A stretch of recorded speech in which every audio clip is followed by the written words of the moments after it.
I guess I will start. So my name is Racquel Henry, and I am the owner of Writers Atelier. And we answered this a little bit, but we started this space about 3 years ago. We're in our 4th year. And we do writing workshops here, and I'm also a freelance editor. So Writers Atelier actually started as a freelance editing company. And so I just always had this vision, or just, I guess, dream of expanding it into a space where writers could go and network with each other and also learn about writing without having to worry about the cost, because as we know, some of these workshops can be quite pricey. So my goal was to sort of minimize that and sort of make it accessible for more people. And I also run a magazine called Black Fox Literary Magazine. It's 7 years old, but we've been publishing for 6. This summer we just passed our 6-year anniversary. And yeah, I'm a writer as well, obviously. I love Nano, I'm very passionate about Nano. And we really try to go all out every year. We try to do something, do more things for the community for Nano, all free. Nano stuff is always free. And I really enjoy doing it. So I write young adult, nonfiction, literary, and a little bit of poetry. All right. I discovered Writers Atelier 3 years ago, thanks to NaNoWriMo. So if, to me, NaNoWriMo isn't exactly about hitting that 50K, it's more about networking and getting to know who's in my area, building my resources and backbone. Before that, luckily for me, I had a strong online network and group that I had built through the old school HarperCollins Autonomy, and they taught me everything I know. And when I pitched Cedric the Demonic Knight, the first book in the series, there are no words for the frustration of getting rejected or replies of all, great story, bro, but I don't know how to market this, so good luck. I'm like, it's like, okay, that's not a response I was prepared, that's not a rejection I had prepared for. Like, I was expecting, you're still green around the gills, go back to the drawing board, kid, you know. So it was pretty frustrating, and I tried pitching a second novel and came back with the same results. But luckily, 6 agents reached out to me a little bit on a more personal level, and they said, look, you do really well and would fit in with indie authors and self-publishing. Here's some resources. You should really give it a try, because I think you can be cutting edge if you do it that way. So that's how I ended up being more of an indie author than anything else. So I write fantasy romance and dark urban fantasy young adult stuff. My latest anthology, which is my first anthology I've totally been in charge of, is Demonic Wildlife. It's more of a comedy horror piece. And next year it's going to be Demonic Household, so it's going to be just a recurring comedy horror with different items and elements every year. I also instruct here at Writers Atelier. I am a master of character development and foreshadowing are like my strong suits. And you can find more about me on my website at willisauthor.com. You're also the community manager. Yeah. If you're part of Writers Atelier online community, that's me who tries to get those posts going. Though I kind of dropped the ball a little this week, but I was a little overwhelmed with the in-laws. I work for them as my day job, and it's like 65-year-old toddlers, so it gets difficult sometimes. What was that website you just mentioned? willisauthor.com. You can get... Or the Writers Atelier. Which one? I'd like both. The Facebook group is just called Writers Atelier Online. Okay. Yeah. Yeah. And if you find my website, you can get links to everything else, because I'm very big, because that's what helped me early on in my writing. So I try to connect to everybody as much as possible. So Laura, now it's your turn. My name is Laura Perez. I publish under L.E. Perez. I love Nano because as someone who chases squirrels on a regular basis when I'm writing, it is the only time of the year where I am uber focused on one thing. So for 1 month out of the year, I get to focus until the end, and then I'm gone. I am indie published, and I have considered being traditional, and I eventually do want to be a hybrid, and I have an agent who is interested in some of my work. Yes, I know, I will, that is what I'm working on for Nano. Thank you. This is, okay, so a bit of background. People are out there querying agents, wanting agents to be interested in their work. I have an agent who is after me wanting this piece of work, and I'm a coward. So I have not finished what I was doing with it, because it wasn't third person, but it's been speaking to me in first person. I've never done first person, scared of first person. And so she finally heard the log line for it, and she sat back at a library event. She sat back and she goes, "That was perfect. When am I getting it?" And I went, "Oh," because I haven't finished converting it. Now imagine the agent actually attended Laura's workshops. So I conduct workshops regularly at the library here at Writers Atelier. I've done workshops on everything from creating worlds, crafting your world, to character and conflict, which I'll be doing for NaNoWriMo at the library on the 26th. I've done it on Indie Publishing, in English and Spanish with Val here. We've done an all-day workshop. So I present on pretty much everything. I also am a presenter for the Florida Writers Association, and I'll be doing a workshop there this coming weekend, which is FWA, on creating your world and writing fight scenes. I love action books and I hate wimpy fight scenes. If you don't know how to write it, don't try it. Figure it out first, then write it, because you're gonna get someone like me who's into martial arts, who's into all of that, who's been in the military, and I'm gonna tear it apart as soon as I read it, and then that just dissatisfies me.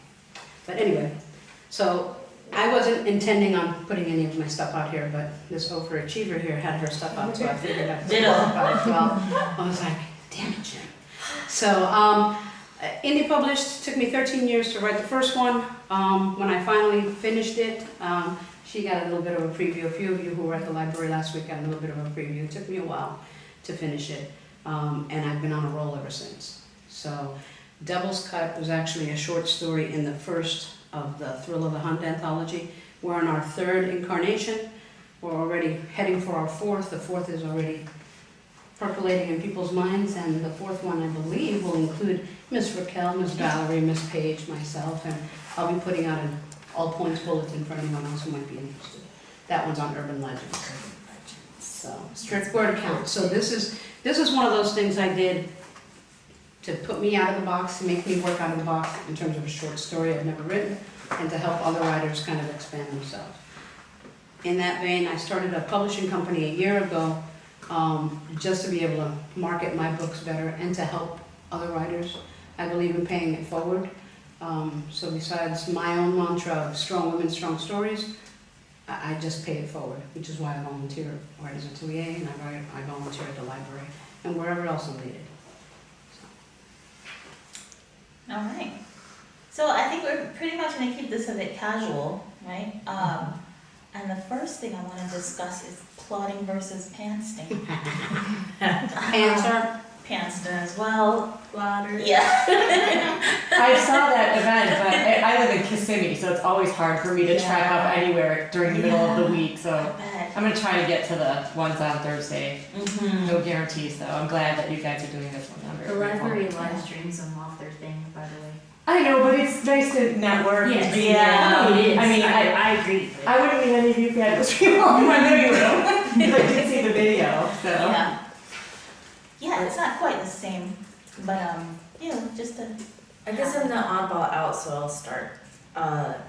So plotting is my way of making sure I don't get writer's block. And also maybe talk about how you plot and like. Yeah, because I plot a little different from the typical scenario. So what I do is I literally take like a page, a blank page, and maybe like a eighth of the way down, I mark kind of where I think it should begin. And I write that big climax that I want to aim for, like a third of the way, 2/3 of the way down.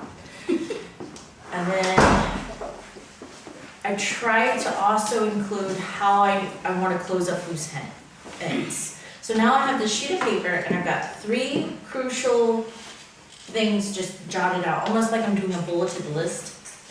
And then I start filling in the gaps. I ask myself, what needs to happen to the characters to get the reader's emotions ready for that climax that I've decided on, is basically how I decide on that. So I'll write an event and I kind of obscurely just put it anywhere, and then as the brainstorming session starts to hit full swing, I'll realize, oh, but that can't happen without this, and then before I know it, I have a pretty solid filled page of outline that is still somewhat flexible, because Lord knows your characters don't always do as they are told. So that's pretty much how my plotting works. Like, I have like a skeleton, but the muscles decided as I lay it on the page. So that way I'm not totally tying myself down, because that can be constricting and cause a writer's block and backfire a lot of times. But at the same point, if I'm missing something, I can glance at that sheet and be like, what am I missing between this section and this section? And then note in or brainstorm a little more fine-tuned and just keep adjusting. Or as the story unfolds, I realize, oh, well, this happened sooner than I expected. Let me cross it out and shift it slightly. It just makes it like a flexible outlining system. But I can't tell you how many times I've been working on a section and then I break away because I have kids. And then I come back and I'm like, where was I? Where was I going with this? And then I bring out my outline and I'm like, oh, let's just go ahead and work on what needs to happen next. Let's get them to that next stage. I do a lot of fantasy work, so it's always like a quest and an adventure and a lot of research involved. But it definitely helps me stay focused and to keep writing that way. And if you go to my blog site, I have like screenshots of how I break it down and analyze my own outlines. How do you organize the info? Is it like by chapter? Sometimes Or it's is it by more chapter, but it's more about the character. scene? I do character-driven work, so it's more about what, and I love flawed characters. Like, where do they have to mess up and overthink themselves to make this emotional roller coaster so epic that when the climax totally does the big reveal, the reader's gonna just have to put the book down and be like, son of a, I want that reaction out of my readers. I want you guys to be like, I want the character to mess up and you throw the book and then you scramble after it because you want to know how this gets resolved now, because he's totally made a big mess of everything. So I'm always asking the questions like, what am I missing for the readers here? Is there a clarity issue? Am I glossing over something? I was helping someone with one of their chapters and I'm like, look, you took 2 paragraphs to say she trained with this guy and then trained with this guy. And there's supposed to be a slight love triangle. Show us those scenes. So sometimes the outline helps me find those spots where I've glossed over. But that's pretty much how my planning and outlining works. It helps me stay on focus, look for plot holes, and I try to still keep it somewhat flexible because, like I said, I have Queen Succubus Lilith in the Cedric series. She never conforms to anything. Like, all of a sudden I'm like, what are you doing? You can't do that, you're breaking my rules.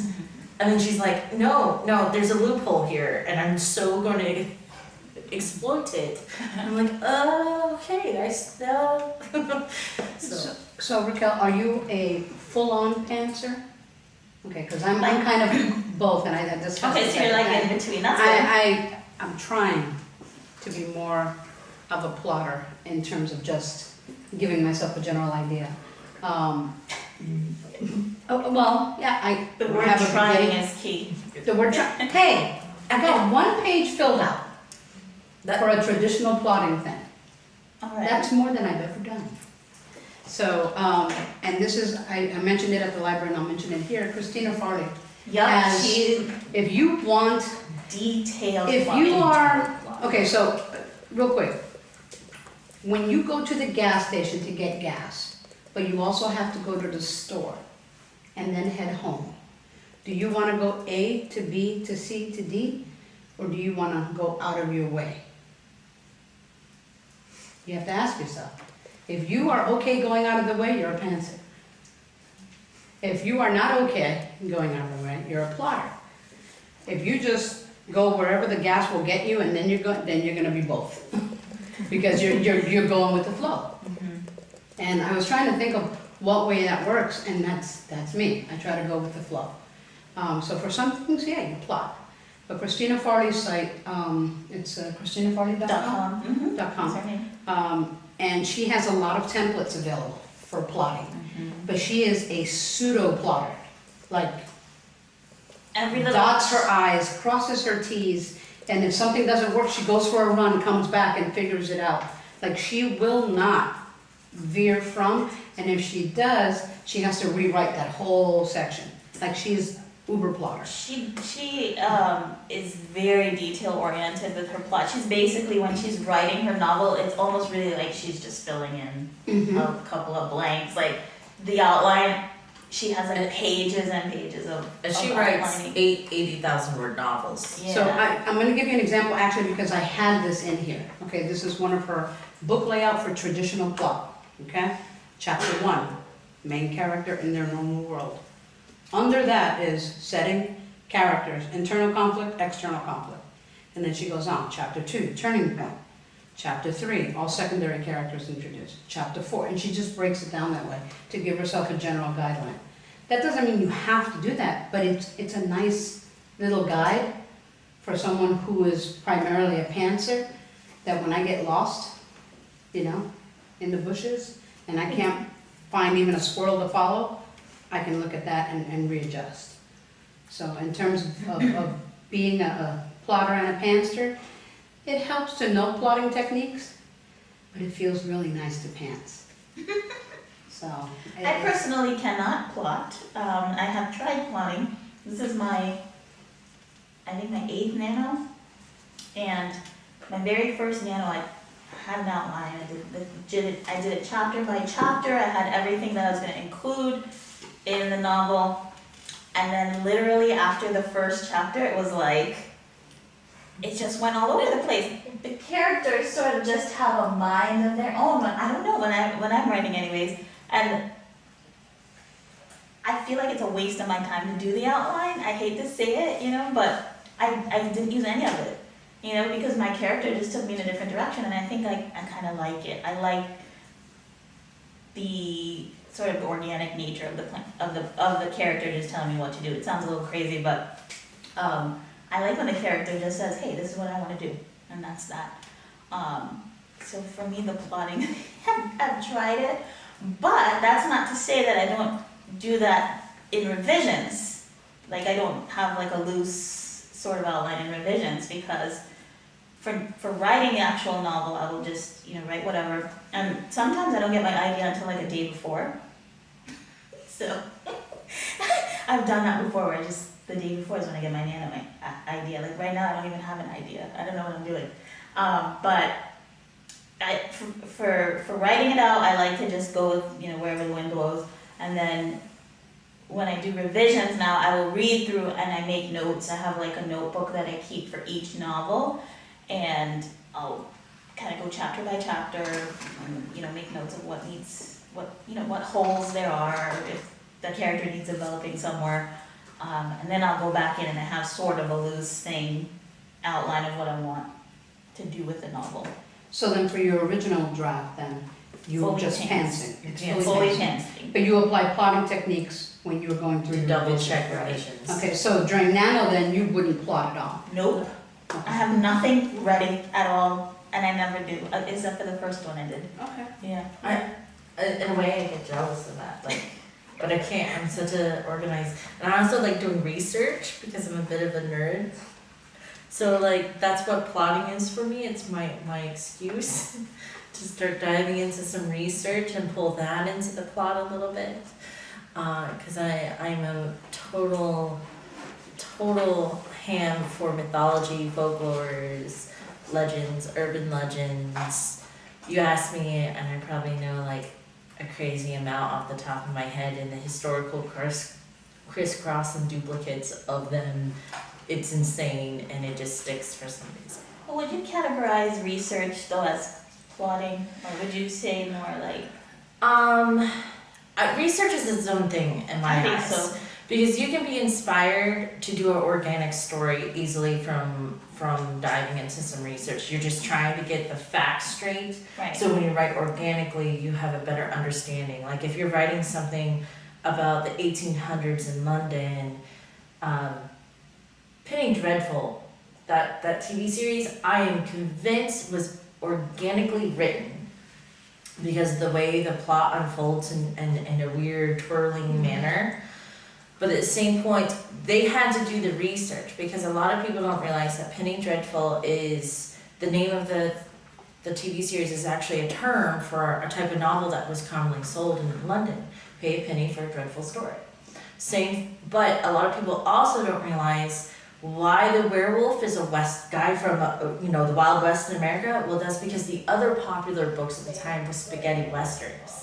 So that's how they pulled both of those things into each other. So research had to be done, but the plot is definitely an organic style of storytelling.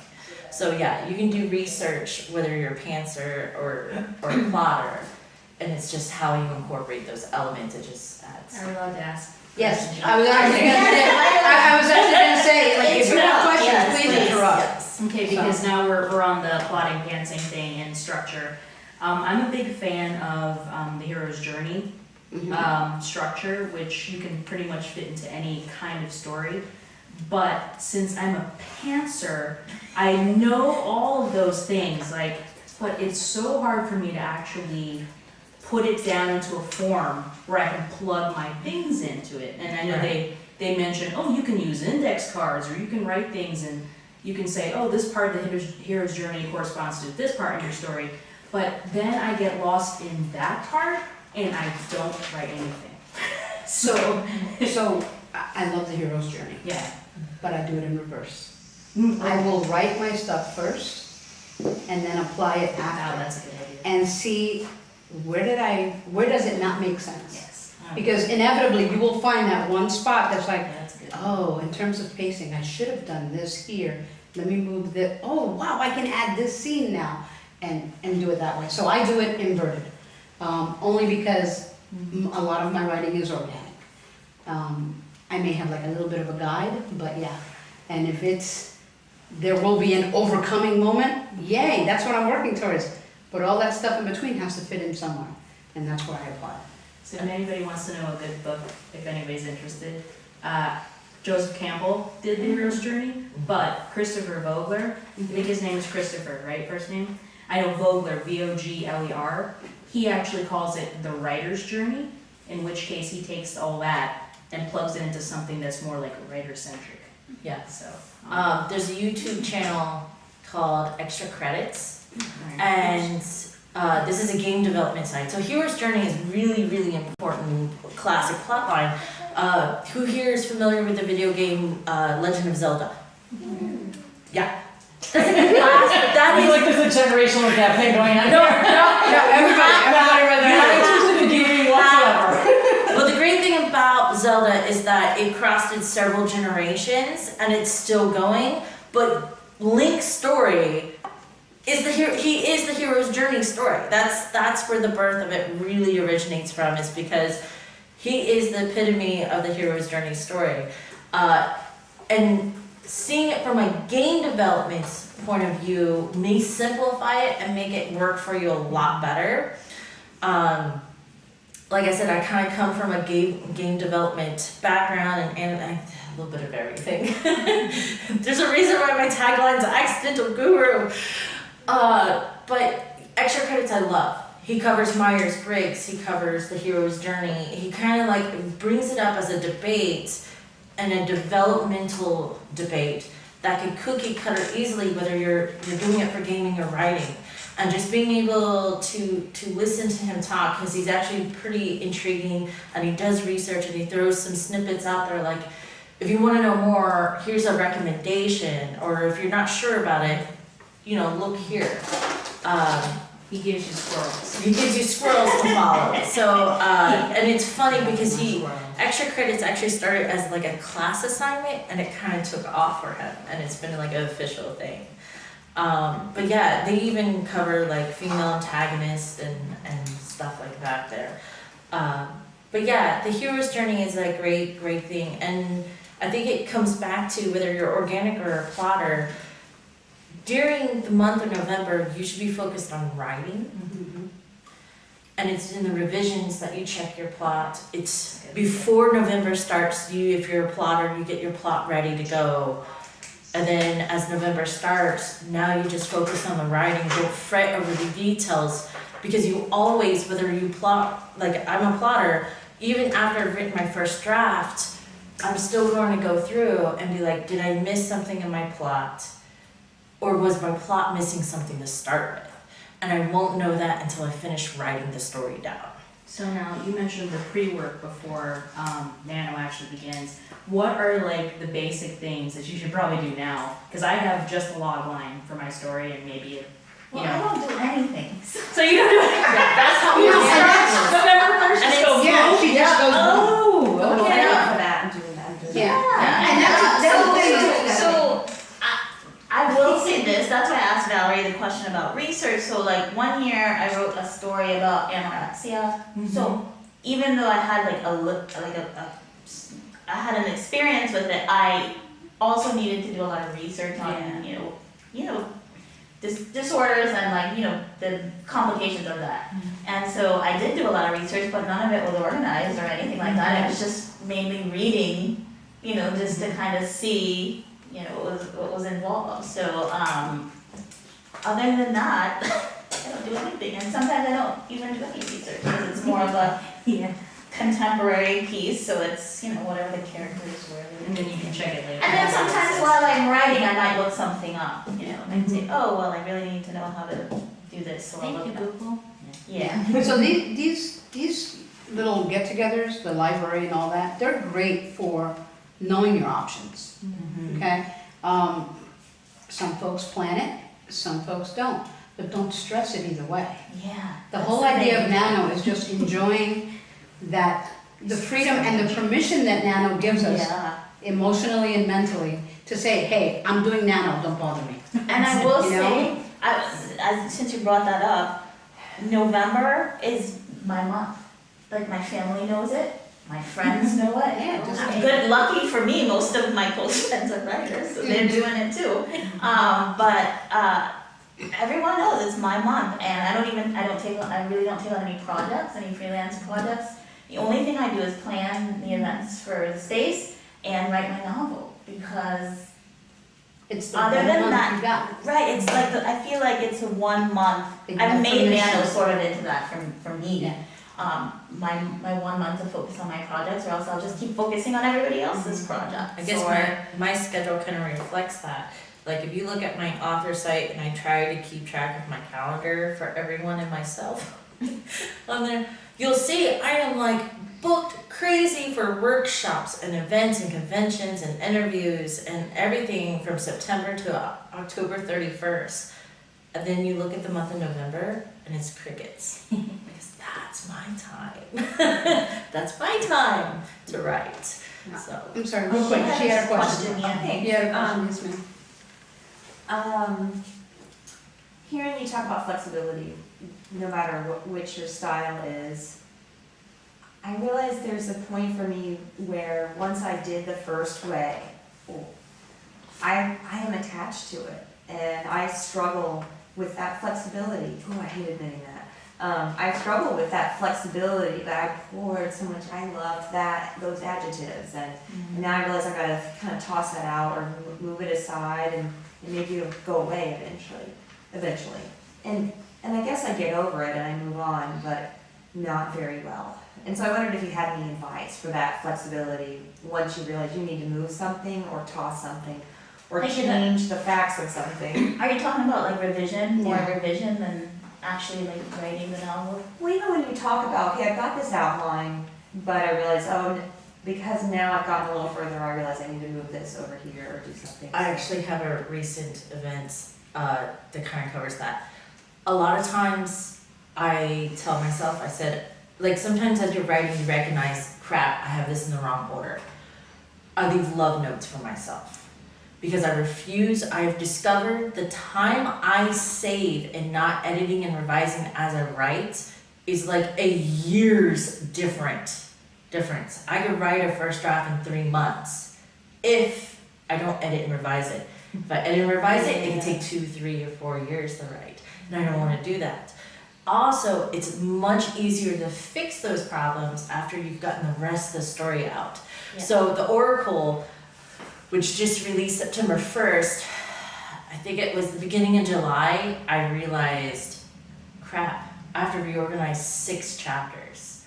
And I literally reversed the order of all 6 chapters and then took 2 of them and broke them apart and re-scattered them within the other 4 chapters. And then my beta readers, I'm like, okay, I need you guys to read this one more time. They're like, they're like, this is like a totally different order, but I like it. I like it so much better. I'm like, okay, so what I saw was correct, but it definitely, I wouldn't have been able to fix it in that extreme manner without writing the rest of it and knowing what needed to come, doesn't need to Then come. you're just more attached to the outcome at that point. Yeah. You're not so married to this page or this chapter. So here's the thing, don't ever throw anything away, Right. okay? I don't believe in deleting. Uh-huh. I believe in putting that aside for another story. So if there's a phrase or a paragraph or those adjectives that you use, you want to use those words together. But damn it, they don't fit in there. Take that very same phrase, put it in your notes, put it in a notebook. You can use that somewhere else. Get that satisfaction. Don't take that satisfaction away from yourself. That's one thing that folks do on the regular, and then you're discouraged with what you put out. Don't do that to yourself. And with regard to editing and revising as you go, she gets on me. They all get on me. I can't help but edit and revise because that's my OCD thing. And I should just turn the damn thing off. That spell check thing and grammar check, because it'll like pop up. But then even as I'm writing it and I'm saying it to myself, I go, damn, that's wrong. I gotta leave it alone. Damn it, I can't leave it alone. I have to go back and fix it. Because if not, my flow is off. Because I'm organic, I go with the flow. And if something disrupts that flow, I can't keep moving. But I So- think there's a difference between while you're writing, if you notice something is off with spell check or whatever, that's different, because I do that too. Yeah. I can't like misspell a word and leave it. Yeah. I can't. No. Some people can, I can't. but I personally cannot do that. So there's a difference between fixing something like that and On the trying to go. fix like, wow, this character sounds lame. I have to fix this character right now. No. That, don't do it. Now, I'll tell you what you can Just do, whether you write by hand or whether you write by computer, because I'll do that too.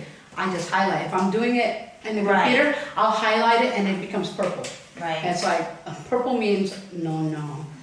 Red is get it out of there. Mhm. And blue is, so I have my own little color code for that. And I do the same thing with when I write by hand.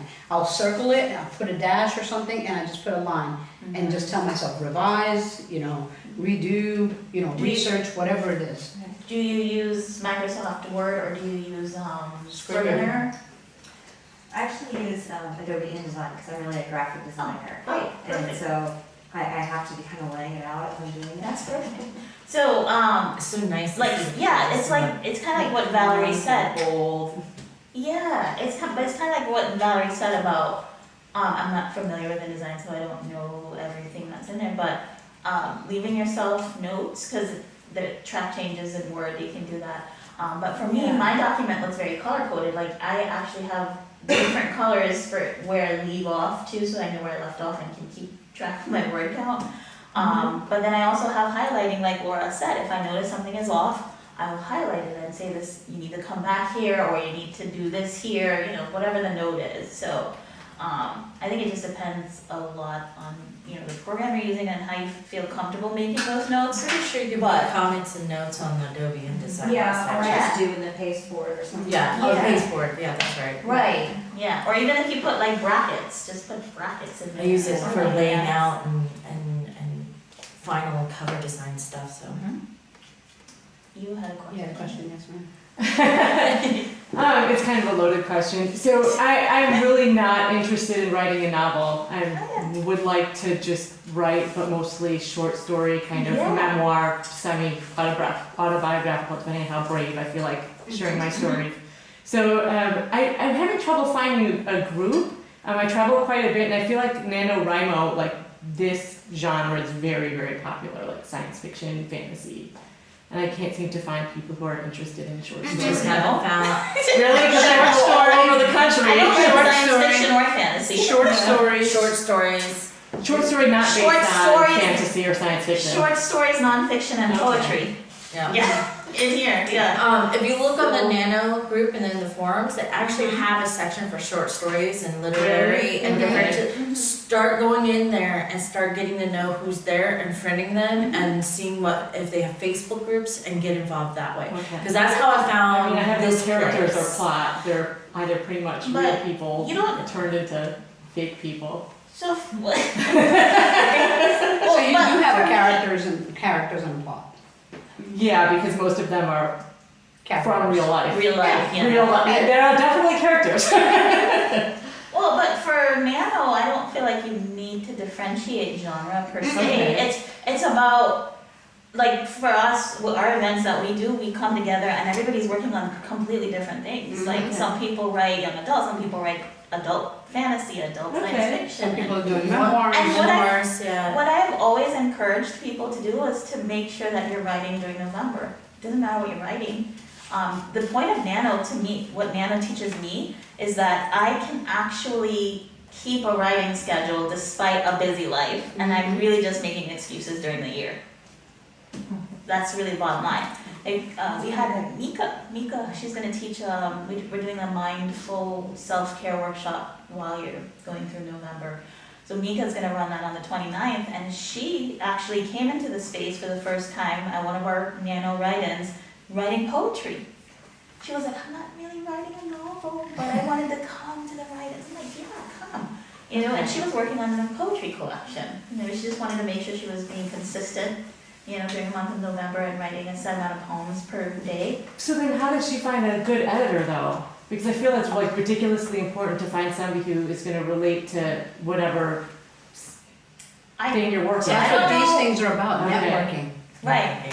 You start finding out. I mean, I have dear friends that write for a Yeah. living, like for Right. newspapers or whatever, and I've sent them my work, and I find that, you know, I'm not that I get angry at them, but they'll send me back something, and I'm like, Yeah. oh, this is not what I'm going for at all. And I didn't realize until then how crucial having a good person who's gonna read and Oh, yeah. review your, yeah. Editing, yeah, definitely is very important, and it is very important to find a good editor. Yeah. But And I I really think, would like to find someone who doesn't know me or any of the people that I'm writing about. right, well, again, like Laura said, networking, right? Networking is gonna help you with that, because there are several editors who are local and who, there are other organizations who aren't local and they still do editing, like our good friend Taylor, who works for a company, that's all they do. But PW.org is the, or .net. Huh? Poets and writers. they have, they a section? Yeah, they have a section for editors, Yeah, and they say section. literary. Okay. Yeah. It just hit me, like, like a visual popped up in my head, and I'm like, oh, that's right, then you can go there and look for editors. Mhm. And then it's poets and writers, so they kind of straddle both ends of the spectrum. That's very cool. But I also think for Nano, though, the focus is not editing. The It's right. focus is on getting it on the page and writing, and then you worry about. Almost like a reset button for your writing habits. Because I stay strong until July. Then I need my November to get it back on track again. So Yeah. that's. She had a question. Okay, so this is a tiny bit squirrel, but I promise it's related. I promise. I love squirrels. I wrote a squirrel story. So I've been in love with NaNoWriMo and the idea of NaNoWriMo since I was in middle school. I turned 21 November 4th, so you can do the math there. 'Cause goodness knows I don't like that. So I've always like had an idea in my mind, and I announced the novel on the website, and I'm so ready for it, and then like 2 days later I drop it. Like November 2nd, I can no longer and I found out why only when I started working on the story that I'm going to work on for this year's NaNoWriMo. And it's because I'm afraid of getting things wrong. It's historical fiction. And it's Amelia Earhart, and I don't know. I'm not an historian. I don't know enough about her personally, and I know I should need to research, and I have an entire Google Doc just lists of links to research, and I read over the research, and I feel like how do you give yourself permission to write when you know you're probably Should I take wrong? this one? No, I'm gonna take it. The reason I'm gonna take it is one, I love anything Amelia Earhart. So that's personal. And two, you have to give yourself permission. Listen, are you writing a fiction piece or a historical piece? She's on she crashed lands on an island instead of going to Howland Island because she was So you're creating an alternate reality, correct? Yeah. Okay, so you are writing a piece of fiction Good. based on historical fact Yes. and historical knowledge. Write your story. Yep. Write your story, fix the history later. The reason I tell you that is because research like that becomes a black hole. That is my black hole with my Tempest one, which is the one that the agent want, which is time travel. Okay? Research. I got lost in that black hole, took a lot to get out of it, and I couldn't quite finish it.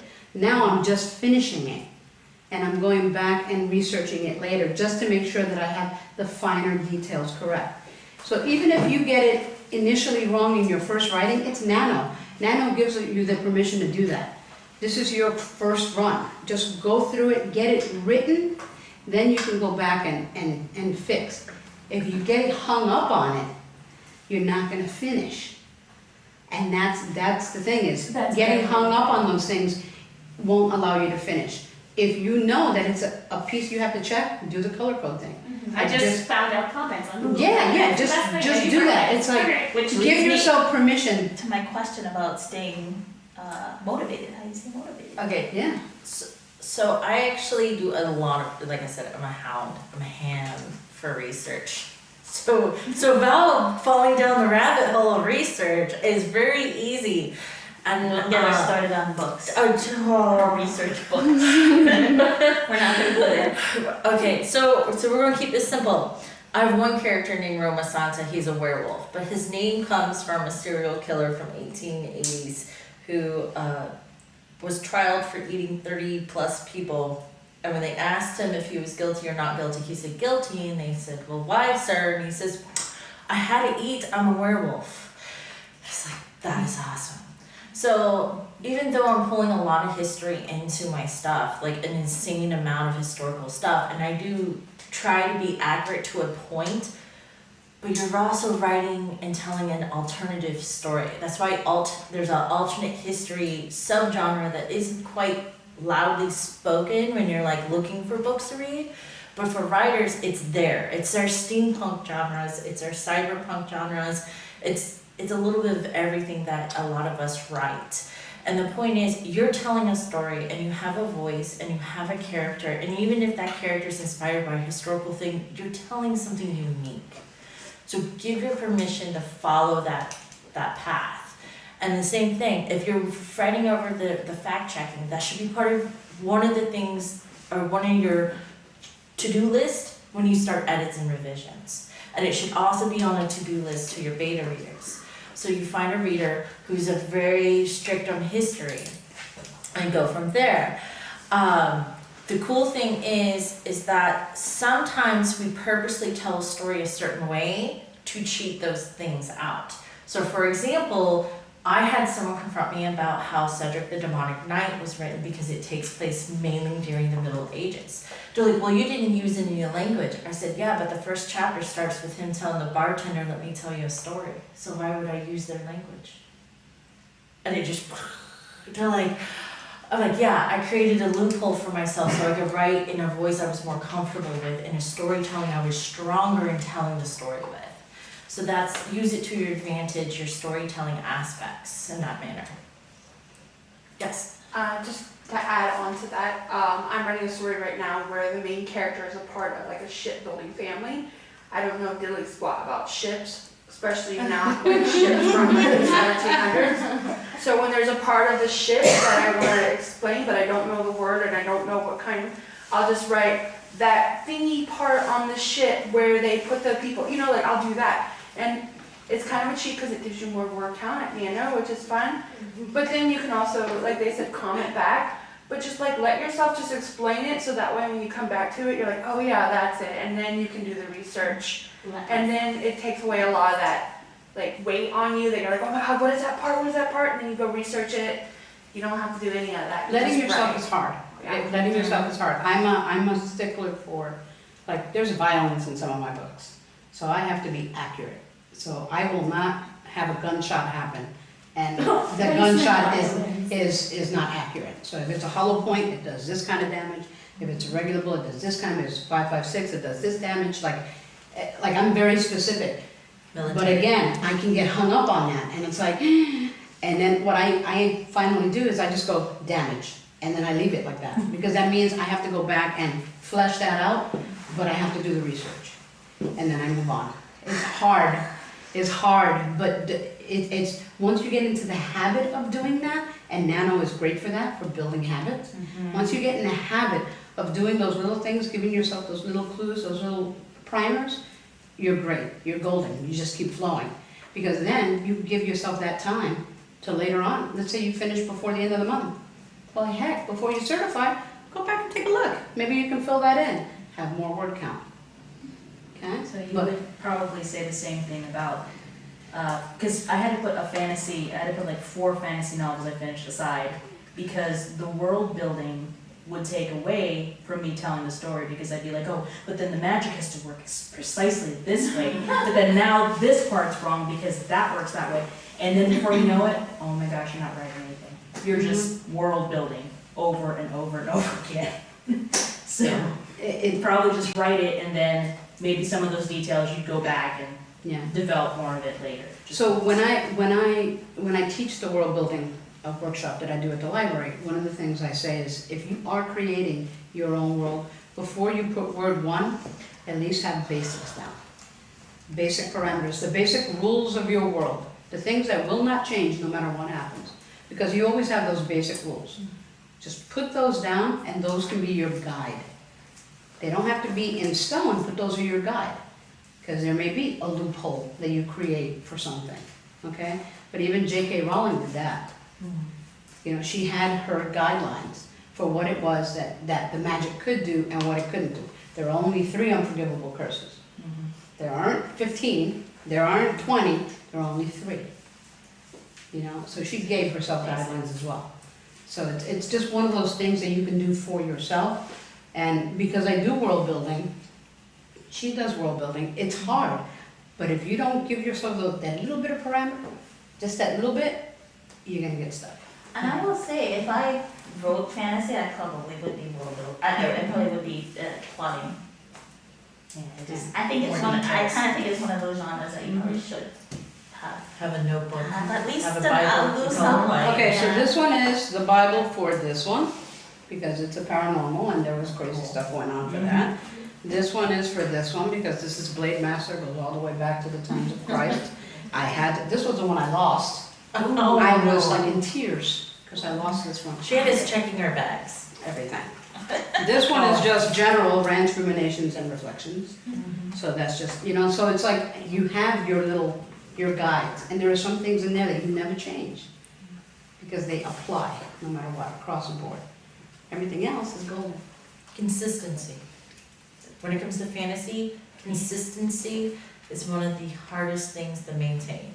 That's why it drove me crazy to read Terry Goodkin's Sword of Truth series, because it seemed like every 2 novels he totally changed and broke his own rules, and I'm like, with no explanation, and then would rush the end, and I'm like, you just dragged it on for a year, and then the next year happened in 3 pages, dude. Like, I can't do this. I can't do this anymore. So, just to kind of like expand on this, how do you stay motivated to finish Nano? Because it's very easy to lose steam, right? Everybody gets excited when it's starting, right? And we're all excited about our projects, and then we sort of can sometimes lose steam, you know? Sometimes very quickly, but sometimes halfway through. You let life get in the way. Yeah, you let life get in the way. How do you stay motivated? It's one of those things that you have a beginning, a middle, and an end.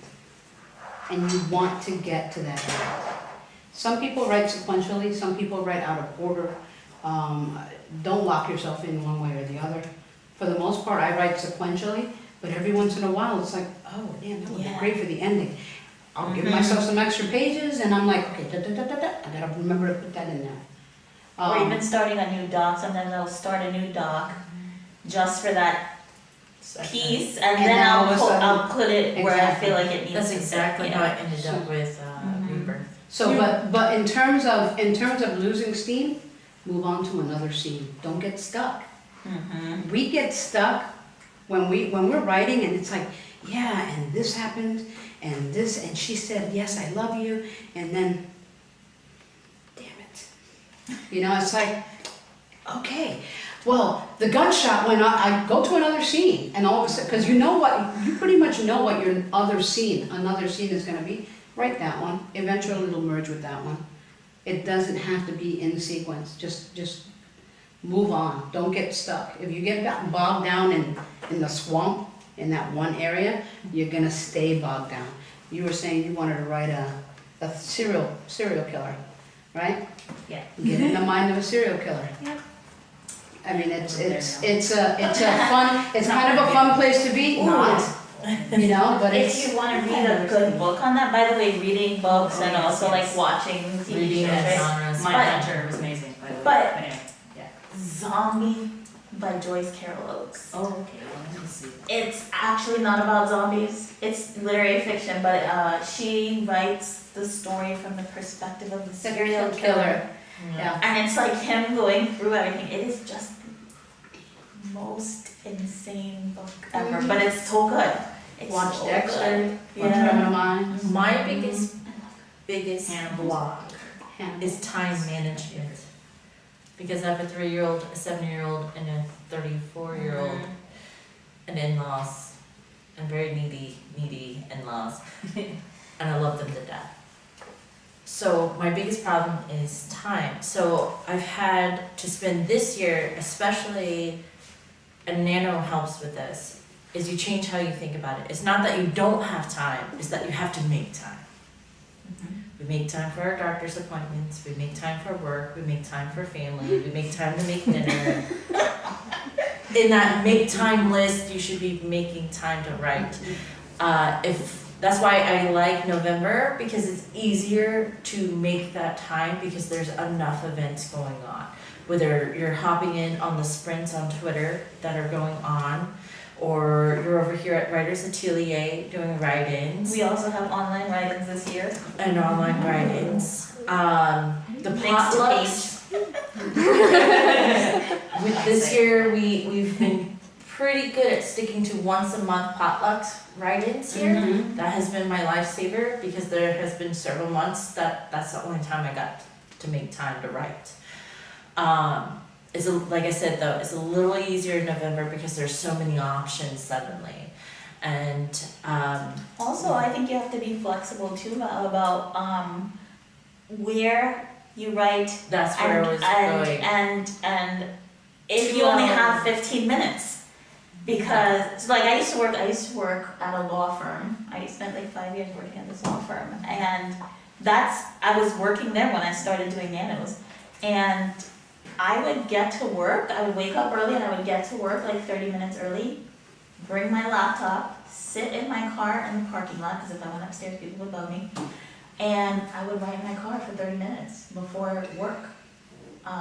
And I would get the majority of my word count in at that time, and maybe a couple hundred I might need to write when I got home, at 5 o'clock, but sometimes I write on my lunch break. I get an hour for lunch. Guess what? I have my laptop with me, I pull my laptop out. Sometimes I might have to sit in my car again in the parking lot and write. So I think it's about also being really flexible with Or where you're writing and how much time. Because you can make a big dent in 15 minutes, believe it or not. there is such a thing as the 5 a.m. club, Mm-hmm. and these are writers. I know. this is a great example about me. You're like, no, I know. Listen, I've done it one time. just as an example. I churned out 2,000 words at 5:30 in the morning, and as soon as I was like done with that 2,000, I was like, okay. But only because it was stuck in my head. But oh no, nay. It's hard, but it works. It's hard, but it works. It works for some people. people, yeah. So I there's can't such do a it. thing as the 5 a.m. club where they wake up and before their family wakes up, before the activities start up. That's Christina Marley. She Yeah, does that. yeah, they make their coffee and they give themselves, whether it's 30 minutes, an hour, 2 God hours. bless 'em, I can't do that. I can't do it either, cause So there is. I'm the opposite, I'm the night owl. I put everyone to bed And I'll sit in bed. and then I I'm lock myself in Okay, my honey. office. With headphones, noise canceling. My husband's like, didn't you hear the baby crying? I'm like, nope. You were on duty. You did. Which, just a side note, the Nano Twitter account, the actual official, I think it's called Nan Orlando. Yes. They will have 5 a.m. Writers Club things going on. Searches on phone. Yeah, so it's gonna go on like 5 a.m. every morning for November. They're gonna have somebody moderating and they'll do like word sprints on there. If anybody is a morning person. I probably need to do that. And Because somewhere along the line, my body recognized how old I was, and I can't go till 2 a.m. anymore. I used to be able to just go to 2 a.m. Now I'm like this. I'm more of a morning person, but because of my teaching schedule, I don't always have that luxury just because I have to get to class sometimes very early. Also having a writing partner, like Accountability. Angelique and Justin live close to each other. I believe they said they met through Nano and networking, realized how close they are, and for the last, year or two, they said, they meet up and they hold each other accountable, like, hey, how much have you written this week? Like, just knowing someone's gonna be asking you within 7 days can motivate you just enough to at least sit down and try, and sometimes that's all you need, is just sit down, take a breath, and feel obligated. I tell a lot of my students in my Writing a Novel 101 courses that I teach at the library in here, I said, make a goal to write a sentence a day, which is about a paragraph a week, which is a page or two by the end of the month, and then sometimes you're gonna write more than a sentence, but it keeps you moving forward, and you'd be shocked that sometimes that's all you needed to do to keep yourself going. I actually had read, I don't know where I read it, of course, but I had read once that you should, if you're working on a novel, you should visit it every single day.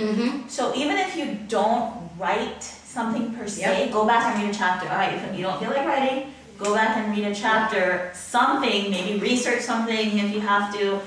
Keep yourself involved in the novel so that you don't give up on it. You're basically not putting the distance, right? You're keeping it close. Keeping it in hand. Paige had her hand up, I think. I did. I was wondering, what was your first NaNoWriMo project for each of you, and also what is some advice that you wish you would have known back then for everyone just starting off this year? So, yeah. My first project was, I think it was this one, actually, because I still hadn't finished it. 13 years in, I still hadn't finished it, discovered NaNoWriMo, and I was like, let me try. And I almost got to the end, but it was like the closest I got, and by the following month I had published it, so. But yeah, so it was that one. But a lot of that had to do with the fact that I hated my character, so. But I had to change some things. My first Nano project was women's fiction, and actually I was getting my MFA, and I had to write, we had a technical thesis and we also had a creative thesis. So the creative thesis had to be 25,000 words, plus, which is half of a novel, and then you had to write the outline for it. And I just remember thinking, man, how am I gonna do this? How am I gonna write 25,000 words? And I had always wanted to write a novel. I was mostly a short story writer, and it just was intimidating. So they're now my critique partners, but my two colleagues in the program said, have you heard of Nano? And I said, no. And so I looked it up and I thought, oh man, there's no pressure. Like you can just write and be okay. Mm-hmm. And I was like, well, that would be a great way for me to just like kind of get it down on the page, and then I would go back, obviously, because I don't want to turn in something crappy for my thesis. But then I could go back and like have something to work with and revise, and sure enough, I did it. I was able to write the full novel. I did the 50,000 words. So I had my thesis, like I was able to like just chop it in half and like work on the first half. And ever since then, I've loved Nano. I just fell in love with Nano that year. And something I wish I had known is to back up your pieces or your story, because this didn't happen to me my first year, but one of the years, it was just a very busy year in general, because for me, November is like really the worst month to do Nano because it's Thanksgiving, my birthday is in November, and it's also my mom's birthday. My mom's birthday is the same day as mine. And then like I was in a sorority, and but at that point we do like certain celebrations around that time. So it's like a lot of stuff going on in November for me. And I had a wedding like that year. I went to this wedding in Miami, and like I had my computer, I was like writing on the seat, and I got home and I'm like, man, I actually got what I was supposed to get done, even though I went out of town. I'm sitting there and I have my foot up on the coffee table with my laptop on my lap, and I used a flash drive, and the laptop fell to the side on top of the flash drive. The flash drive went like this. And I just, it took me a while to process it, and then I started crying. Because, so it was still pretty early in Nano, but it was like 13,000 words of it. 13,000 words just gone. And I was like, oh yeah. And so now, I still caught up, I still finished. But now what I do is I put it on a flash drive, I email it to myself daily, it's on my Dropbox. I've got it in all these places just in case something happens. So that's like my biggest tip, Welcome to the world of 3D animators. Yeah. Do you have a question? Okay, this is more like something that I feel like I need to share. It's what I have. So, I've one of the things that I did when I was younger, I was typing at like 3 years old, so I would type up little stories on Microsoft Word because I wasn't allowed to get on the internet, close down the story and walk away, and that's like I lost like years and years and years and years of work that way. So it's like pretty new, like I think within the last 5 years there's something called Google Drive now. So I just wanted to share, I don't know how many people have used it. I will 100% teach you how to use it because it is all of my schoolwork is on it, and it saves to your keystroke. I can leave this laptop could shatter, don't. But it could die. It could be split into 1,000 pieces, and it's connected to my email. And I can just hop on anyone's computer and write and hope they're not looking over my shoulder while I do it, but still write. And I don't have to, if that sounds at all interesting to you, please talk to me. Because I will teach you, I love teaching you. Dropbox, OneDrive, Google Drive, it's kind of nice to have those online servers, and they're free. And as long as you're not putting in insane amounts of pictures and Adobe files on there, you're pretty solid without having to pay anything.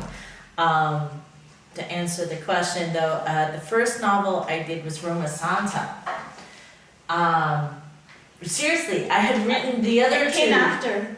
Yeah. Oh, you already wrote that. I had already written both of those before I discovered Nano.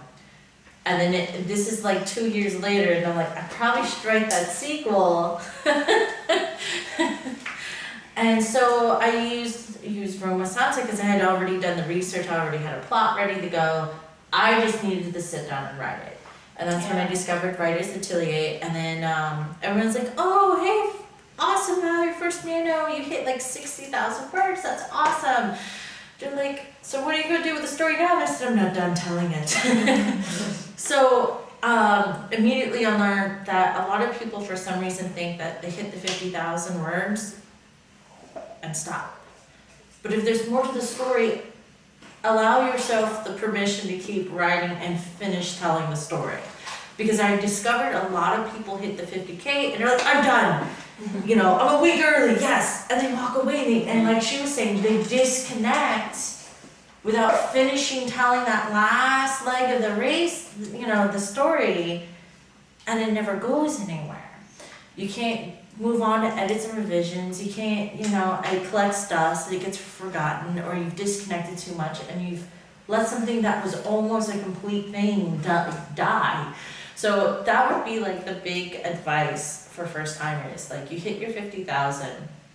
Yes, celebrate, pat yourself on the back, go have drinks, buy that bottle of wine, you know, meet up with some other writers, you know, and like, let's do this. Yeah, you're allowed to celebrate. So I continued working on Roma Santa, granted not at the same speeds as I was doing for the month of November, but I finished it at the end of January at roughly, I think the rough draft was 75,000 words. And then when I did edits and revisions in the next 3 months, it had jumped up to 85,000 words. So even when you revise, you're still continuing the story a little bit. So just have that in mind. It's okay to celebrate, but don't disconnect all the way. You're ready to celebrate because you'll be leaving. No, I'm ready to write now. Uh-huh. I need some juju to rub off on me. Take like half of it. I have too many. I have every story in my head. I'm very paranoid though. I don't write it down. Dictator. I'm paranoid. No, it doesn't matter. It's the what if I die and people read these stories. It's a whole other pathology. Oh, I just got that on tape. That's fantastic. Well. It's okay, it's just live. That's our world. Writers of Central Florida and Thereabouts is another Facebook group. Safe Words is the poetry group here in Orlando. Follow both groups. What's the first one? Writers of Central Florida or thereabouts. Chris Burkhoff is part of that, and she does a lot of very powerful poetry, in my opinion. And it's usually about people that she's run into in real life. Because she's literally come up to open mics and like, is so-and-so here? Okay, it's safe to read this. But you know, that's the great thing about poetry. It's emotional. You can be personal and intimate with it because it's sort of supposed to be that way. Safe Words is the poetry group, and those guys are amazing, and they're really good at critiquing and meet every Thursday. I mean, maybe one haiku will wander its way into a story that caught me. But like going to one of their events and listening how they craft their sentences and their imagery is Poetry is really great for strengthening prose. Yes, the way they correlate left-wing and right-wing elements together, you're like, that is the most insanely genius way of doing that or portraying certain things. Someone was comparing the flavor of cayenne peppers to a sultry Latina woman, you know, like, I'm like, that's a great imagery and sort of inspiration. As opposed to just saying. Yeah. Latino So I hang out with the poetry guys a lot because I'm always like fascinated with the way they do that. Safe Words Poetry slam? Yes. Okay, lots of exclamation points. Yeah. Yes. Yeah. Yeah. I wanted to also just say, in terms of staying motivated, 2 other things you could do. Rewards for yourself when you hit certain milestones. So my critique partners like to give themselves 5 guys. They like will eat healthy during You're the like, meal and then food, by the way, not Yeah. actually 5 guys. Yeah. You say that into the Thank you for camera. the clarification. 5 guys is a That wouldn't work for me anyway. But yeah, so they will like, sorry. No, that's great. But yeah, they will reward themselves with things like, because they really like, like burgers and fries, and so they'll say, okay, when we reach this word count, we get 5 guys.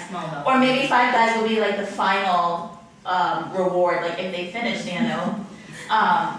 So giving yourself little rewards, and then also community. I can't do it without the community. I feel like, I don't know what it is about Nano, but like the camaraderie, I love it. I love getting together, and here we get together most Sundays during November to write for Nano, and then we have a final event. And at the final event, we wait until everyone is finished. Like everyone knows that we're coming in to finish together. And we wait until each person finishes, and then every time someone's like, I made it, we celebrate, we say yay, we take a break to celebrate. And then at the end, when everyone is done, we drink champagne. And it's been really fun. So it's, to me, it's about like those little things that kind of help you stay, because you don't want to be the one, not to make it, because I'll say this, I think whatever you can get done for Nano is great, even if you only finish half a novel. But if you come to the last thing, you kind of want to finish with everyone and like really enjoy your champagne, because we're not going to be like, you can't have any champagne if you don't finish. But it's like you want to actually really celebrate it, so you'll try to get it done. When's the last one? It's the 30th, yeah. So the last day of the month, yeah. Whenever that falls. And then I'm hosting the November 1st kickoff here. So. Yeah. Come Yeah, hang I out with me for some coffee and fortunately, bread. and unfortunately, I teach creative writing from 6 to 9 on Wednesdays, and November 1st is a Wednesday, so I can't believe I won't be here. So, Should you get one of those big cutouts of your face? Yeah, that's what we We should can do do. a life size. I know, I was thinking of like, man, I wonder if I could just like get my students to like Skype in with me real quick. Because we do writing exercises in class, so like, I don't know if I could do like a little. So I have another quick question based on the motivation thing. Yeah. What happens to me a lot is, because I jump around frequently in my brain, how do you, and sometimes it's because I lose faith in the story that I've started to tell, and I'll all of a sudden go, oh man, I don't think I like this story as much as I thought I did. Like, what do you do if you start to doubt, like, where you started and what you did? Self-doubt is your biggest, probably your biggest Self-doubt. What happened there? Self-doubt, yeah. I mean, I didn't think I was ever gonna finish that. And I'm like, no, damn it, I know it's good. I know it has value.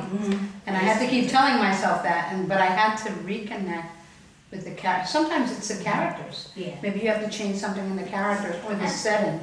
This also sounds weird, but again, I keep going back to community because I'm very big on community.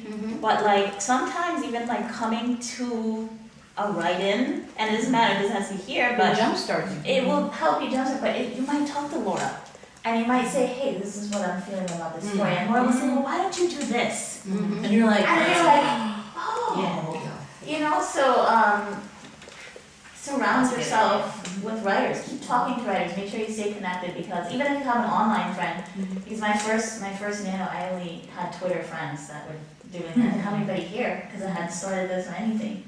And I would connect with my friends online, and I would tweet something like, oh my gosh, you guys, I'm stuck here, you know, and my friends would help me. So a lot of it is like, It's to some me, it's support. about That's having a support Do you system. guys, any of you work on more than one thing at once? Like you'll. Not during Nano. Okay, but well, okay, it doesn't have to be specifically to Yes. Nano, but just in general. Like Yes. you start on one, you're like, oh, I'm not making any progress. You move to the next one. Which, you're like, okay, I'm so usually working great, on 3 that's- things at a time. That was my other question, so I'm staying usually- focused. I'm usually working on 3 things at a time, but during Nano, I try to focus just on the one, or I allot so many days for that one, and I let myself squirrel on the other days. Okay, what's squirrel for us? Squirrel, so it's, Explain this. okay, so squirrel is Is it like basically, Doug from the movie yes, Octopus? it says Yeah. squirrel, it's like, Oh, yeah. Oh, That's okay. actually. So if you would have said cake, I would have been like, cake. Yeah, that's me. It was, yeah. For me, it's You said squirrel. cake, I did nothing, but if you said cake, I would have been like, cake. Yeah, everybody here Yeah. knows me for the squirrels, Okay. so cool. that's why I wrote a squirrel story. Yeah, it's called all nuts. Very cool.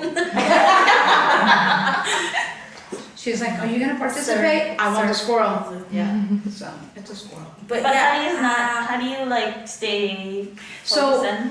So What are here's the your thing, when I got stuck with this, and I had a life change thing, and I wanted to pick it back up again, had a career change and all that, I wanted to pick it back up again, I wasn't liking it, and I discovered fan fiction. And I started writing, not just reading fan fiction, I started writing fan fiction.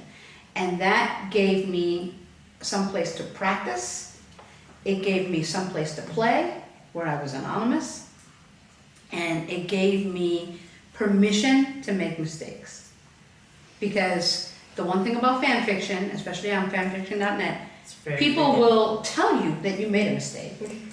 But it was welcome, because that's kind of what I was looking for, because I didn't have a writing community.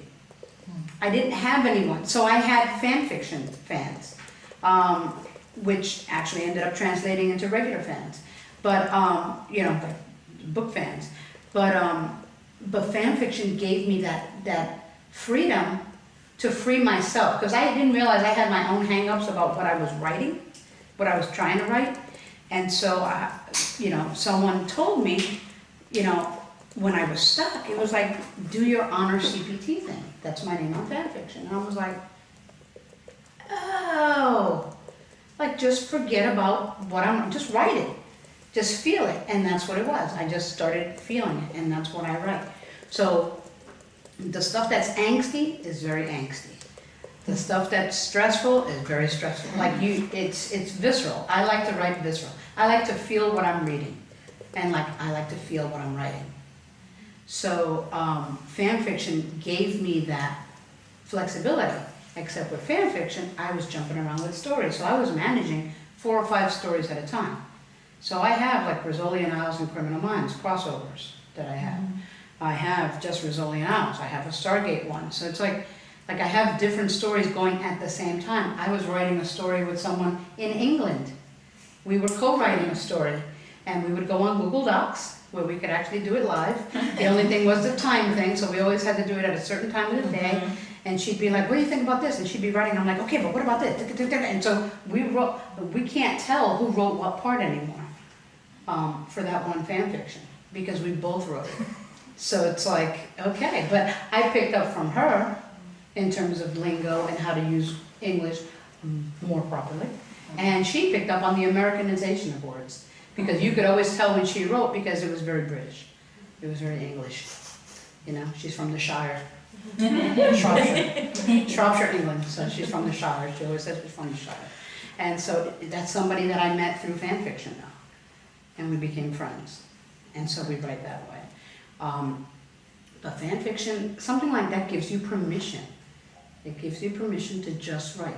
And that's what Nano is. Nano just That's gives what you it is for permission. me. Exactly, Yeah. and that's how you have to take it. Nano is giving yourself permission to just write. Don't stress over the research. Don't stress over getting bogged down. Just write. And something I like to do to stay focused is I have a notebook. If something comes into my head, I will write it down and I'll go back to it later. I have a notebook just like random ideas or random thoughts. Rants, ruminations, and reflections. Yeah. And our good friend Kristen Durfee, she also will say, someone asked a question, I think it was might have been last year's panel, where someone asked if, how do you stay focused while you're actually writing when you have other things, so like not necessarily writing projects that come to mind, but things like, I need to feed the children, or the dog, I need to feed the dog, or I really meant to order that vacuum cleaner, right? How do you stay focused with things like that? So she will take a sticky note, write down anything that pops in her head that she needs to do, instead of stopping and doing it, put it right, on her computer, and that way she has it there, like when she's done with her word count, she's strict about that, she needs to finish that word count, then she will take the sticky and address whatever is on the sticky. And I really like that. You know what else works for me, thanks to being here, is doing my own writer sprints at home. For the same reason, there's always something to do at home. You think you have the day. No, you don't. You have stuff you have to get done, whether it's laundry or this or that. So writer sprints, I give myself 20 minutes to write. Even if I only write 5 words, that's fine. I wrote for 20 minutes, buzzer goes off, all right, I got 10 minutes to do whatever it is I need to do, or longer. And then I give myself another 20 minutes and I'm just gonna write. Don't bother me, boom, and then I do it again. And doing it that way, when we do writer sprints here, I get so many words done. When we do that here, because we do 20 minutes, 10 minutes off, 20 minutes, 10 minutes off, and it's great because everybody's very, and as time's up, and sometimes people are still finishing, but it's like everybody feels this relief because you got something done in a certain amount of time. You didn't go the whole day and go, crap, I wrote a paragraph. And we try to keep it quiet and stuff. Some people bring headphones because they are very sensitive to even little noises, but yeah, and it stays. I've been repeating, I talk to myself all the time, including when I write. Well, that doesn't bother me, but that's why we tell people, like, if you do have problems with like little tiny noises, like even tapping on keys, bring headphones, because then, like Vanessa Valiente, when she does come, she brings her big noise. Yeah. And I swear Ariel sits where she can see my face, because I can't look at you. I can't look at her when we write, because she'll get this look like, what's she doing? And I'm like, oh, I can't look at that because it's squirrels. I'll get distracted. I'm like, what is she doing? What is it? I'm like, what is it? Close my computer. I'm very facial expression. I make lots of faces. Yeah, no. I can bite my lip or, I make those sounds too. That doesn't help either. So, They know me. I munch. Yes, ma'am. So along the line of, how to focus on writing and stuff like that, this is my first Nano. One of the things I'm worried about is being able to, create the habit of writing, with a full-time job and everything. And so I hear some people do things where it's like someone was telling me that he gets up at 4 a.m. every day, he writes every day, then he goes to work, right? He's got kids and stuff.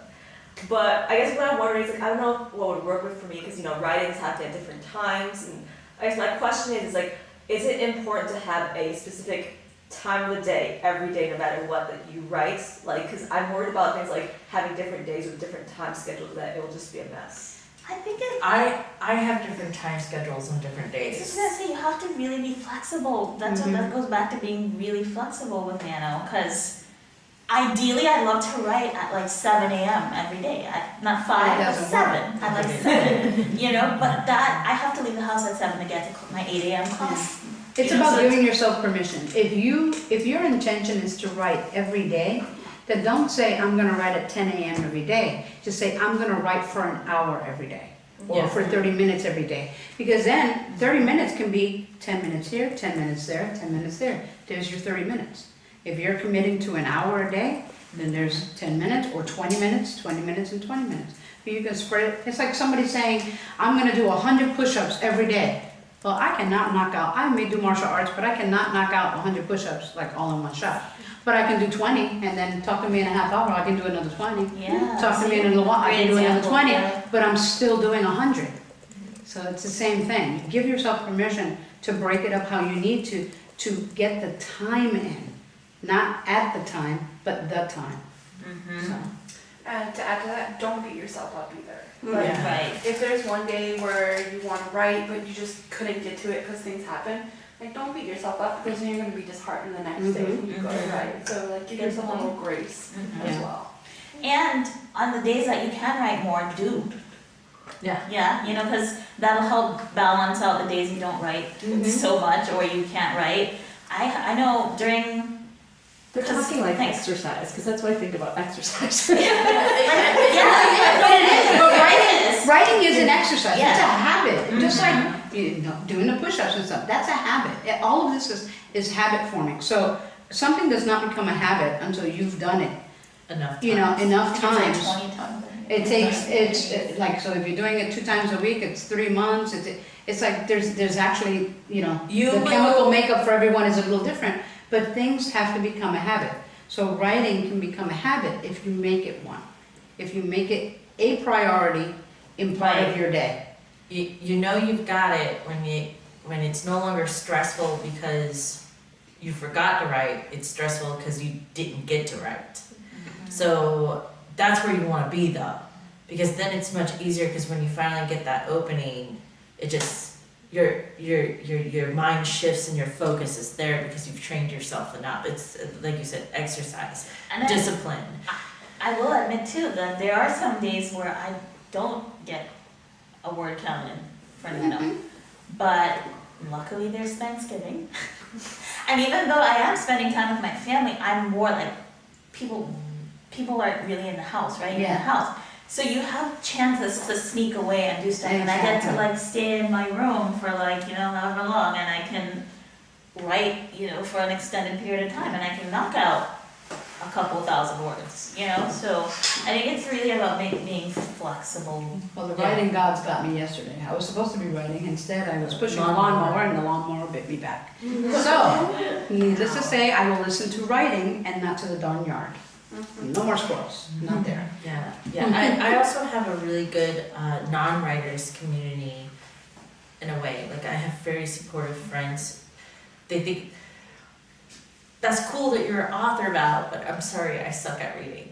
They're those kinds of friends, but they don't get offended when I'm over at their house and they're entertaining and I bust out the laptop to work on stuff while we're chilling out for the last half of the evening. They know what I'm doing. They know what I love to do and what I'm trying to do for a living.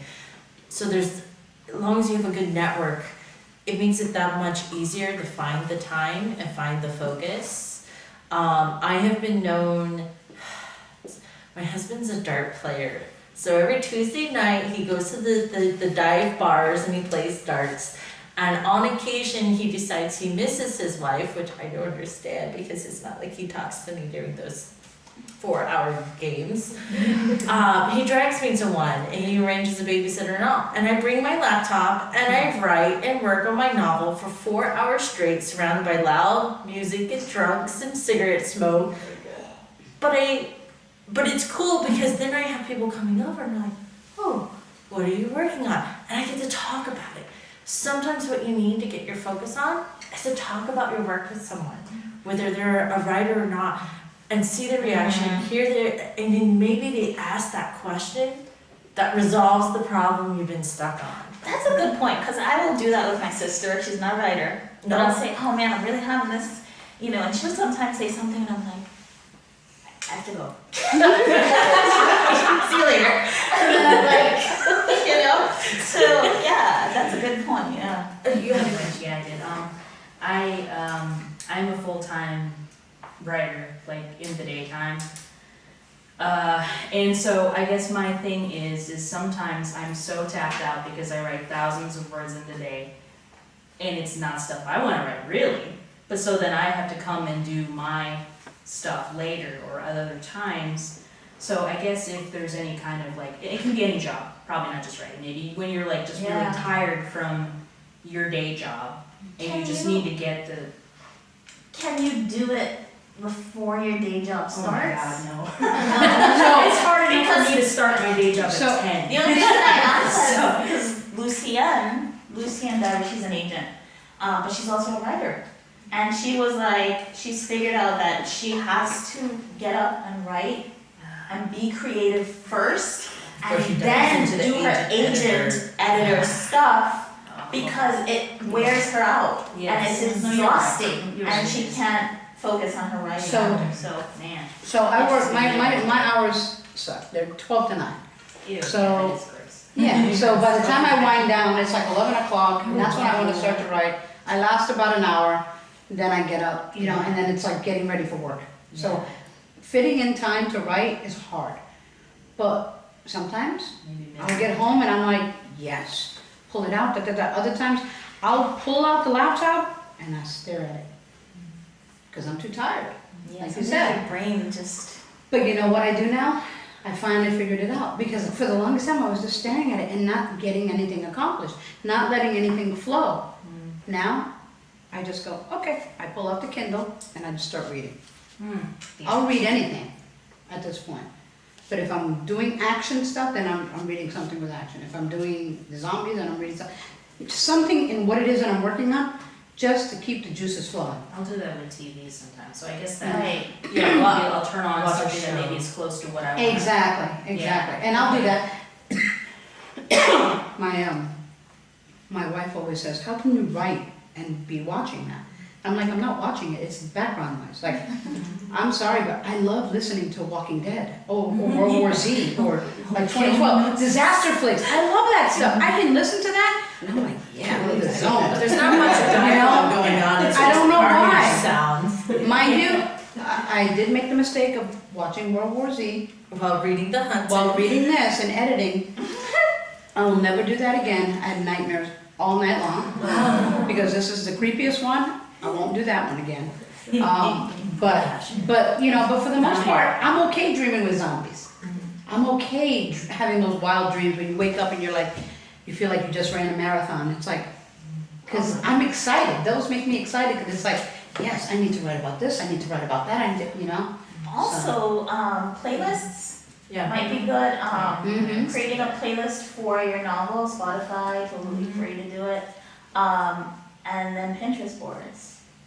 Oh, the you black can even, hole. yeah, you can even make The them. Pinterest black hole. But here's what I would say. Pinterest board before you do your novel, like before you start the novel. So when you it's get like, stuck. right, it's just an inspiration. You can go on your Pinterest board, kind of look through it and say, I get lost in Pinterest. oh, maybe this might I don't work. need another rabbit hole. That is a heck of a rabbit. That's an hour. That's an hour of my life I never get back every time. I can't just click on it. I have to click on it and know that I'm committing an hour. Because it's like, click, oh, look. No, you're supposed to go straight to your board, Squirrels. novel board. She can't get past the open page. I can't do it. She's like, oh. It's like, oh, look. Look, just for me. Click, click, yes. Especially since you like making steampunk crafty stuff. Oh my God. Yeah, Don't. I'm planning out my steampunk card, by the way. We're nearing the end, but I also just want to talk really quickly about, also one other tip is to prep your life. We did a whole panel on this last year, but basically prepping your life for Nano. So again, things like notifying family and friends, right? Also, I do things like, this is really outrageous, but, so like laundry. I try to do as much laundry as I can, and I also have, I mean, like I even, like I specifically have clothes and undergarments and everything so that it's enough for a month. I'm serious. I'm totally serious. NaNoWriMo underwear? Like, Like they want to write a I know it good sounds funny, but laundry also, like that's something that takes up time, right? Things like meal prepping, like prepping your food, kind of having it mapped out. Lots of helps. frozen meals. Frozen meals, that tends to, I mean, it's not as healthy, but Keeping But- extra coffee so Right. you don't worry kind about of doing running your out. grocery I do shopping, this. yeah. Costco is your friend. Yeah, doing your grocery shopping ahead of time, that kind of thing, just to kind of help you get, even if it's Have an your extra Thanksgiving stuff 30 minutes, already because those things take time. lined up. Yeah, those things take time. So anything you can think of ahead of time in terms of like life things you have to do, how you could go about kind of doing that beforehand will help with time management. So Robert Kelsey, I know it sounds the funny, shovel but at the yeah. end of the year at November, we know the laundry is running low. I'm bad, I'll buy new underwear if I'm. That too. I mean, I'm like, yeah, I That's had to go on me. time, well, I'll just go buy new. Yep, That's horrible. I have to get this done. Treat yourself, because you're down to the last 10,000 Yeah. words, you know, so you go shopping and buy new outfits, because. Treat yourself. Oh, that's good. Yeah. Oh my But yeah, I think, I yeah. like laundry because you Oh, can do I guess other I things didn't down answer there. the multiple projects question, did I? No, she did. Laura did. I did. Yeah. Laura did, okay. Yeah. I try not to keep the same type of project rolling. So I'll have a book that I'm writing, the first draft for, a book that is edit and revisions, one that's in the beta readers, and one that is being planned. Never at the same time. I can't move one book into the next stage without finishing the other. So it's sort of almost like a self-rewarding system and keeps me going. So. Do you guys have any other questions? I have a surprise, so. But, I wanna make sure we address any end all questions. Anybody have anything else? The cheap seat? Make sure you all come up and grab Yeah, bookmarks there's and business stuff like that. cards and stuff. Yeah, by the way, yeah, and we have a flyer, and I'll open up this door at the end, but, we have extra ones of these if you wanna take one. This is, our upcoming schedule, and it has, just like, we have one more workshop, it's gonna be on self-care, mindful self-care during Nano, because it can wear you out. Yeah, and, so that's on the 29th, and then we have our write-ins, which will be pretty much every Sunday except the first Sunday. And then the first day of Nano and the last day of Nano. So it's like all the dates are here, and then our write-ins online are gonna be on Mondays. And we have tables all over the place usually. Is that the only time this is open is during the write-ins for Nano? I mean, do you have hours for this building or not? So we do private rentals, so Okay. like if somebody wanted to come and use our conference room, we Okay. do like, we charge like $10 an No, hour. I just meant with other people here, like it's not an open thing. Oh, no. Like No, a workspace no, where people because come in and come out. Only, well, because I am all over the place, I Yeah. have like 3 jobs to run this space. So, yeah, I teach, pretty much, I'm considered a part-time teacher, but I pretty much teach full-time at Seminole State College, so I have a weird, crazy teaching schedule, so can't be here all the time. So. Did you march in Pride yesterday? No, I didn't. Aw, I had think I to- saw someone with it. I, unfortunately, A lot of I guess- schools, which was great. unfortunately, I had to. Oh, I'm sorry. We had a launch party online for the Hunted, the third hunt, the Thrill of the Hunt book. But then I also had editorial deadlines because I also freelance. That was last night. You were on. But yeah, so yeah, and then yeah, so we'll be here during those times, and it's open, like we just open up the space for everybody to come and write. And if you follow her on Facebook or the website or even Twitter, she announces when workshops are going to happen and what who's hosting them, what they're about, and stuff like that. And we have a free Facebook group too, so Yeah, Writers Atelier it's just like a online. support group, and people come in and like ask questions. We do post updates about the space, but it's really primarily for like motivation and inspiration, motivation, questions. sharing experiences. Like we had a whole discussion the other day about words we didn't know we were misusing or misspelling or using the wrong variants of, and sharing those stories. So like it kind of makes you feel better because like we've all been there kind of sensation. And I try to theme each day of the week because I manage it. So there's Motivational Monday, Talented Tuesday, Writers Wednesday, Throwback Thursday, and Friend Friday. So Friday we're sharing links of some sorts. Monday we're posting memes or inspirational stories or motivational, people who motivate us, things that have motivated us. So, and Yeah. I even usually on Writers Wednesday I ask you guys to share a little bit of what you've been working on or proud of. And it's kind of nice to do that, to be able to share a snippet and get a little reaction or even just a few likes for it. So my surprise. So I have been working on this for a very long time. It doesn't seem like it took a lot of work, but it was. Just because mainly I'm not really that big of a, like I'm not really a design person. But so like I made these novel planners. So because I can't, we have a very tight budget here, I can't print all of them for everyone. So they're available digitally for free online. So if you sign up for our newsletter, we will send you the digital file. And it's really just, so like, I'll show you what it looks like on the inside. But on the inside, it has a daily writing schedule. So you can like kind of put notes where you left off, you can keep track of your word count. And then it has a word of the day. So every day the word changes, because when I first did Nano, my online friend, I was stuck and I'm like, I really don't know what else to write. And I remember I tweeted it and he tweeted back and he said, here's a word for you, granola. And he was like, try to incorporate it into your story. And I actually was able to like move the story on. I had to figure out how to incorporate granola. And I wrote a whole scene, you know, and I mean, it didn't end up being like a pivotal moment in the story. I think it was just like the character had to. Wasn't granola's hero journey or anything? Yeah. Like, Nature Valley to the rescue. Right.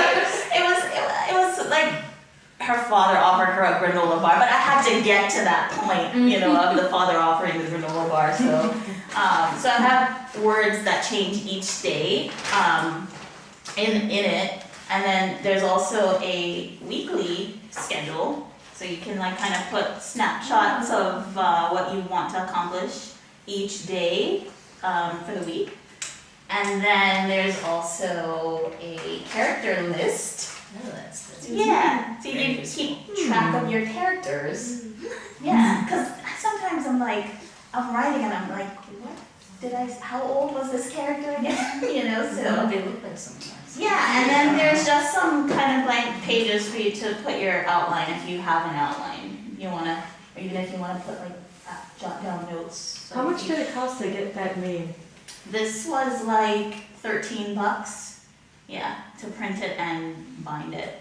But you can print it and not bind it. You can just staple Yeah, I it. mean, that would be something I would buy, and maybe a little bit extra donation for the. Oh, thank you. Yeah. Thank you. But Because I don't have access to a printer, and I'm too lazy to go to Staples. But you have it for sale here. I'd be like, oh, I really want that. I actually, there's a company called Lulu that does like book printing, and we use Lulu for the magazine, and I ordered it so it looks something like this, but it's these pages and it'll be like this size. But I have to wait. I didn't want to just put it up and not know what it looked like. So it's coming. It'll be here in like a few days, but I didn't want to just like put that up online. But if that is something that you're interested in, I could put it up and like give you a link for that. We plan to sell it during the year, but it will always be free during Nano because I just really love Nano. I wanted to give writers something. But I figured I would give away these two, do like a raffle if you guys want at the end, and then if you don't get one of these, then you can do the download. I'll send you the link if you leave in your email. So, all right. Cool, awesome. Yeah. So that's it.